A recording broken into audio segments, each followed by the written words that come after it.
आज राहुल गांधी का संसद में आक्रामक अंदाज था। वो धर्म पर बोले, संविधान पर बोले, किसानों पर बोले, छात्रों पर बोले और जब जब बोले बीजेपी के सांसदों ने उन्हें रोकने की कोशिश की, टोकने की कोशिश की, लेकिन राहुल नहीं रुके। वो लगातार अपनी बात रखते चले गए। संसद में राहुल गांधी के कीवर्ड्स पर जरा गौर करते हैं। राहुल गांधी ने जय संविधान फिर से दोहराया, हिंसक हिंदू और असली हिंदू की परिभाषा बताने की कोशिश की, भगवान शिव, गुरु नानक और अभय मुद्रा का जिक्र किया, डर और नफरत का जिक्र करके बीजेपी को घेरने की कोशिश की, हिंदुस्तान को सत्य और अहिंसा वाला देश कहा, अयोध्या, मणिपुर, अग्निवीर, अडानी, अंबानी के साथ संवैधानिक संस्थाओं के इस्तेमाल का आरोप लगाकर सरकार की आलोचना की। इसके बाद सिर्फ प्रधानमंत्री नहीं बल्कि गृह मंत्री अमित शाह तक उन्हें जवाब देने के लिए खड़े हुए और उनके बयानों को हिंदू धर्म का अपमान कहा।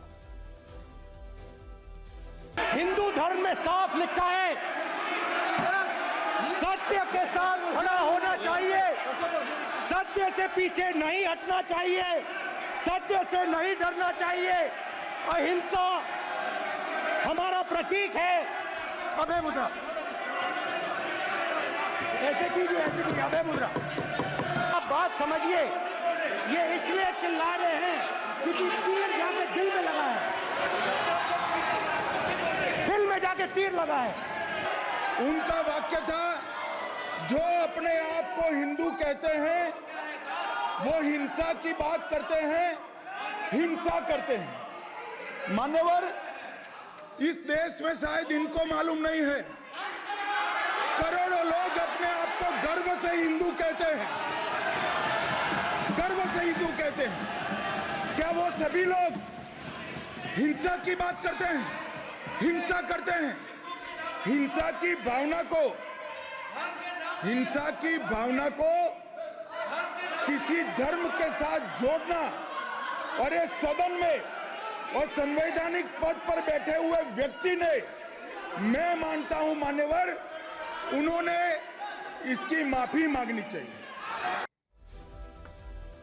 प्रियंका गांधी आज राहुल गांधी का भाषण सुनने के लिए खास तौर पर संसद पहुंची थीं और वो राहुल गांधी के भाषण के दौरान पूरे समय सदन में मौजूद रहीं। जब बीजेपी ने राहुल के हिंदू धर्म का आरोप, राहुल के ऊपर हिंदू धर्म का अपमान करने का आरोप लगाया तो प्रियंका गांधी ने राहुल के भाषण का खुलकर बचाव किया।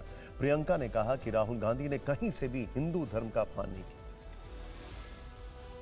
बहुत स्पष्ट बोला है उन्होंने बीजेपी के बारे में बोला है, उन्होंने बीजेपी के नेताओं के बारे में बोला है। माइक थोड़ा दूर करो। मैं वो कह रहे हैं माफी मांगने की बात की, यानी राहुल गांधी जी की माफी मांगने की। आज संसद में राहुल गांधी के अयोध्या कांड पर भी खूब हंगामा हुआ है। राहुल गांधी ने लोकसभा चुनाव में अयोध्या में बीजेपी प्रत्याशी की हार को डर से जोड़ दिया। राहुल गांधी का नैरेटिव था कि अयोध्या की जनता की अनदेखी की गई और राम मंदिर के उद्घाटन कार्यक्रम में अयोध्या के गरीबों की जगह अमीरों को बुलाया गया। अयोध्या को लेकर राहुल गांधी के आक्रामक तेवर और उनके सरकार पर उठाए गए सवालों को देखिए। कहां तक इन लोगों ने डर फैला दिया। मैं आपको अयोध्या से शुरू करता हूं। अयोध्या की जनता से जमीन छीनी गई और आज तक उन्हें मुआवजा नहीं मिला है। उनके घर गिरा दिए कि 3 बार नरेंद्र मोदी ने टेस्ट किया, 2 बार। क्या मैं अयोध्या से लड़ जाऊं? और सर्वेयर्स ने कहा अयोध्या में मत लड़ जाना, अयोध्या में मत लड़ जाना, अयोध्या की जनता हरा देगी। एक दूसरे के बीच में हस्तधून करना, सारे नियम इनको लागू नहीं होते हैं। नियम मालूम नहीं है तो ट्यूशन रख ले साहब, सदन इस तरह से नहीं चल सकता है।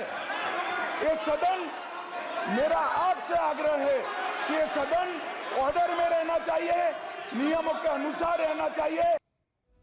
लोकसभा में राहुल गांधी के बयानों का शोर सदन के बाहर भी सुनाई दिया। राहुल गांधी के भाषण पर मोदी सरकार के मंत्रियों ने प्रेस कॉन्फ्रेंस की। राहुल पर सदन की गरिमा कम करने का आरोप लगाया। बीजेपी के शब्द बाणों के जवाब में कांग्रेस प्रवक्ता पवन खेड़ा ने मोर्चा संभाला। सदन के बाहर सियासी बयानों से कैसे वोल्टेज हाई हो गया, अब आपको यह देखना चाहिए।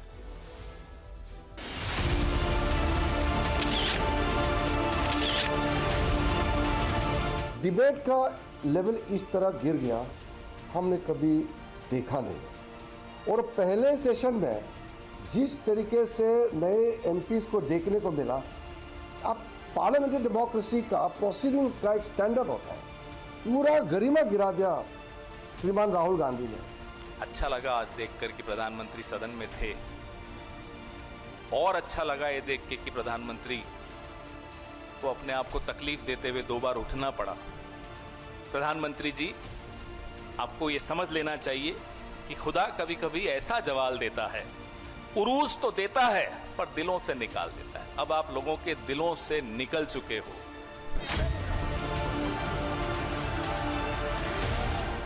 बता रही देश के कुछ तथाकथित हिंदुओं को क्या हो गया कि वो हिंदुओं को कोस रहे हैं। क्या वो स्वयं हिंदू नहीं है? क्या वो स्वयं को हिंदू नहीं कहते?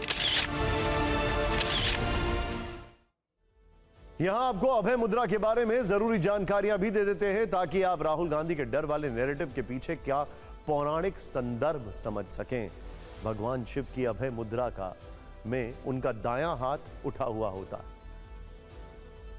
और हथेली आगे की ओर होती है, जिसमें उंगलियां सीधी होती हैं। यह मुद्रा सुरक्षा, साहस और शांति का प्रतीक मानी जाती है।